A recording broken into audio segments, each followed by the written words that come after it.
So Representative Johnson moves House File 4.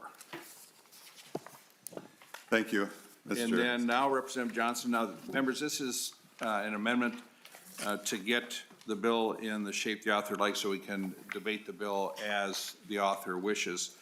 So Representative Johnson moves the H0004A1 amendment. Any discussion? Hearing none, all in favor say aye. Aye. Opposed? Motion prevails. Now we have House File 4 as amended in the shape the author would like. Could you please present your bill, and then when you've done that, then we'll go to testimony. So members, we have the House File 4 with the 4A1 amendment attached.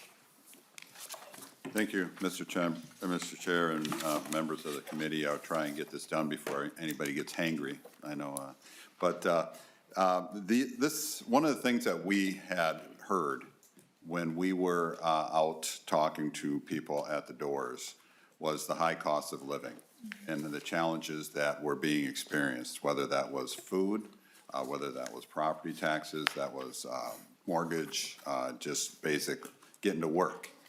And what this, and I made a commitment, and other Republicans made a commitment that we will start looking at that and addressing that. Unfortunately, the high costs are the high costs, but we need to start showing that we are responsible for the money that taxpayers sent in to the state and hoping that we're responsible in spending it. This bill here, what it does is it moves on that commitment to our taxpayers or homeowners, to our constituents, that we are responsible with their money. And if passed by the voters, the amendment would establish a tax relief account that would be funded using money from a projected surplus. The surplus would be equal to the amount of which projected revenues exceed 105% of projected expenditures as determined by the November forecast. As we go through, and as we're all out there, if we overpay, we expect to get a refund. We don't say to a business or somebody to say, that's okay, go spend it on what you feel you want to spend it on. We worked hard for that money. Homeowners, taxpayers, worked hard for that money. They have a trust in us to spend it wisely. And if there's more than is necessary, we should send it back. An example of what happened over the last, with the surplus that was already there. What could have been done by homeowners and taxpayers with that money for the relief? Depending upon the day you turned on your computer or you read the news, we're getting $2,000 back, we're getting $1,200 back, and then all of a sudden it became $200 back to a select few, which they spent $22 million to do. This would actually put in the Constitution and codify. That doesn't happen. The money's there, the money goes back. It goes back to the people who paid it, whether it's through income tax or property tax or ways that they sent that in. I believe that's just right. That's what we need to do, and that's the responsible thing to do. So this is for the families. This is for individuals. This is for people starting out in the world that has sent the money to us, that have worked very, very hard. This is for seniors. This is for everybody, not just a few. If you participated and sent the money in, this is so you get to see that money back when the money is not needed because we over-collected. So thank you, Mr. Chair, and committee members. I hope for your support. Okay. Thank you. Now, for members that are new on the committee, when we hear a bill, I generally let the author present. A very good job. And then I'll ask for people that wish to testify on behalf of the bill, those that have concerns, and then we always want the department to be able to testify on a bill. So we'll go through that process. So is there anyone here that, before we go to then member questions, we wrap it up with member questions. I believe we have a couple testifiers here, if you could come forward.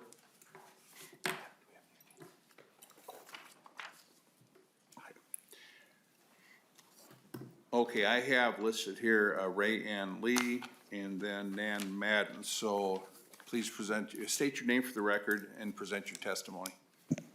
Thank you so much, Chair Davids and members of the Taxes Committee. My name is Rayanna Lee. I'm the Legislative and Coalitions Director for Americans for Prosperity here in Minnesota. I apologize, I'm actually losing my voice, which is unfortunate because the one job I have is to talk to you. We are the nation's premier grassroots organization, and we are a community of millions of concerned citizens that advocate for solutions based on proven principles to tackle the country's most critical challenges. And we thank you very much for the opportunity to testify in support of House File 4. I did also submit a letter that details our remarks in a little bit more detailed, so I'll just summarize quickly here.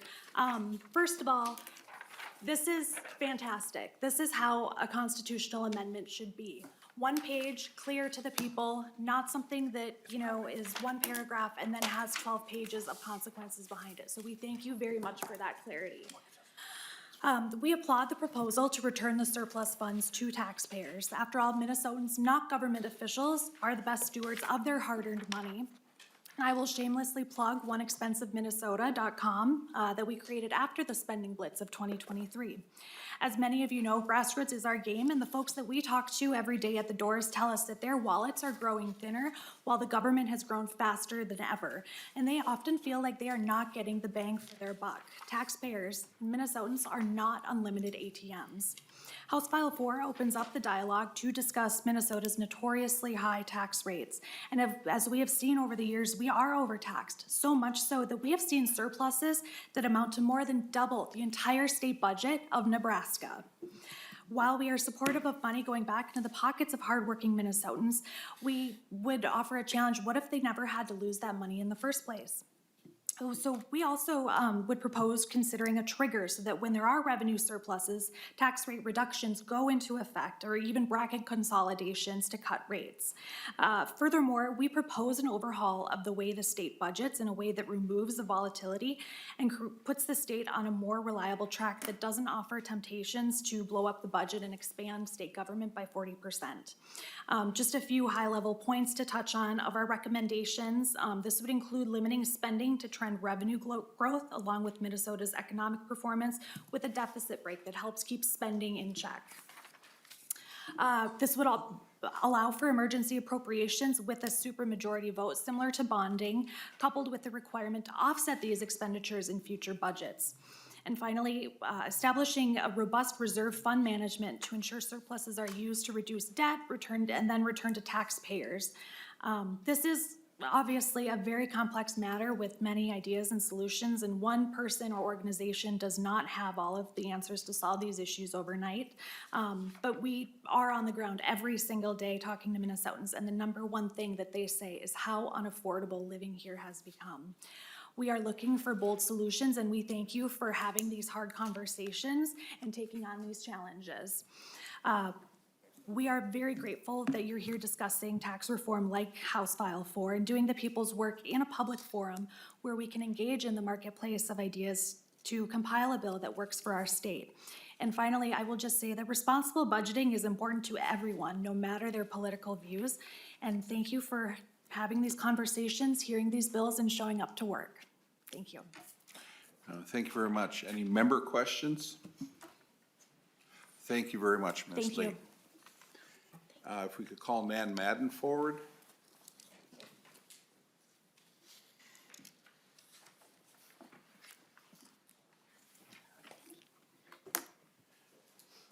Please state your name for the record. Chair Davids and members, my name is Nan Madden. I'm director of the Minnesota Budget Project. The Minnesota Budget Project is a program of the Council of Nonprofits, and our mission is to identify and advance public policies to make Minnesota a place where everyone can thrive, regardless of who they are or where they live. And I appreciate the opportunity to share our concerns with House File number 4. The legislature already has the authority to use projected budget surpluses for tax rebates or tax cuts, and our current system allows that to be done in a public debate that weighs the alternatives and the implications of those decisions in the short term and the long term. We have a longstanding position that budget and tax decisions should not be made in the Constitution. because once it's in the Constitution, it applies in every circumstance, and circumstances that are very different from circumstances today. A constitutional amendment that puts artificial limits on revenues or spending weakens the ability of Minnesotans to influence the tax and budget decisions that impact their lives. It instead turns important decisions over to an arbitrary formula that does not respond to current conditions, changing demographics, emergencies, or the priorities of your constituents. Constitutional budget or revenue limits also blur lines of accountability.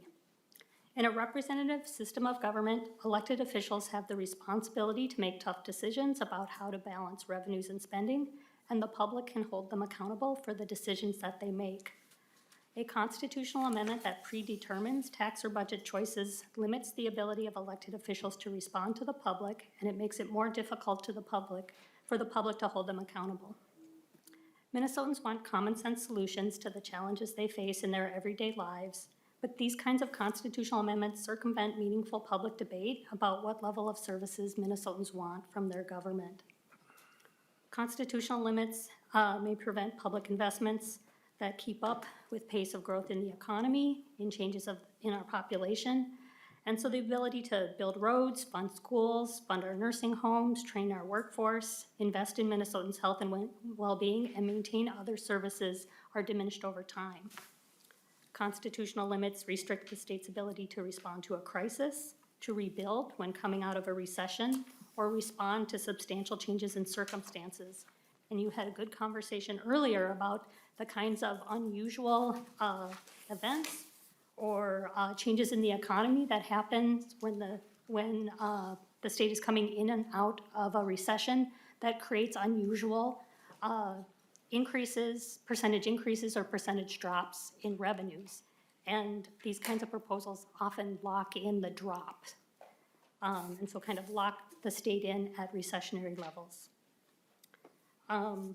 Some concerns about this particular proposal is that it requires certain kinds of tax cuts without considering other options for use of the funds, and could require tax cuts that create or worsen future deficits. This proposal, in short, does not give you more tools as policymakers. It instead ties your hands. Thank you for the opportunity to testify today. Thank you for your testimony, Ms. Madden. So you're undecided on this one? I'm pretty clear on this one, You're Mr. very Chair. clear. As always, your testimony is very well thought out. Thank you for that. Any questions from members for Ms. Madden? Thank you so much. Thank you. Thanks so much. Sorry to get in between you and your treats. Well, yeah. Never put testimony between me and a treat. The gentleman from Lyon. Thank you, Mr. Chair, and this would just be a question to the author, or just maybe a general statement, but, I appreciate the idea. I think you've got, a real winner here.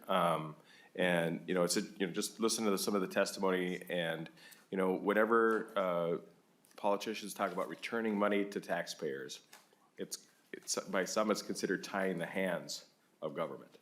And, I think that, getting politicians' hands out of people's pockets is a good thing. And, I appreciate the vision in this bill, and I'm going to support it today. I appreciate the job. I think you did a wonderful job presenting the bill, so thank you. Thanks so much. Is there anyone in the audience that would, Representative Whitty? Thank you, Chair Davids. Thank you, Representative Johnson, for bringing this bill. At the doors, I heard from many that are seniors that are on a fixed income, and they were going through the recession, and that little extra, the 20% in grocery costs up, the increase in property tax. Everyone lives on a budget. We have to figure it out, and we grew our budget by 40% with the surplus. And we can debate if the money was used in a proper or how it was, but the government grew and we didn't stay within our budget. And I think this bill allows people to have the money in their budgets so they can manage through some of these crises that they go through. So I appreciate you bringing this bill, and it allows Minnesotans to have their budgets individually and figure out how they should spend their money. Thank you. Thank you, Representative Whitty. Anyone else like to testify from the audience for or with concerns? And I always allow this time for the department to I would normally ask them, do you support this bill or do you have concerns? And then they would say we're neutral type of thing. So I don't know where they're at on this one, but well, it's unfortunate they're not here to tell us their position. So with that, what we will do is we will take the vote up on this bill, and I've got a few closing comments, and then it's, well, before we vote on no, we should vote on the bill first, because that could be bribery. Okay. Any other questions? Okay, I will, Representative Johnson renews his motion, House File 4 as amended, be recommended to pass and sent to the Ways and Means Committee. All in favor say aye. Aye. Opposed? Motion prevails.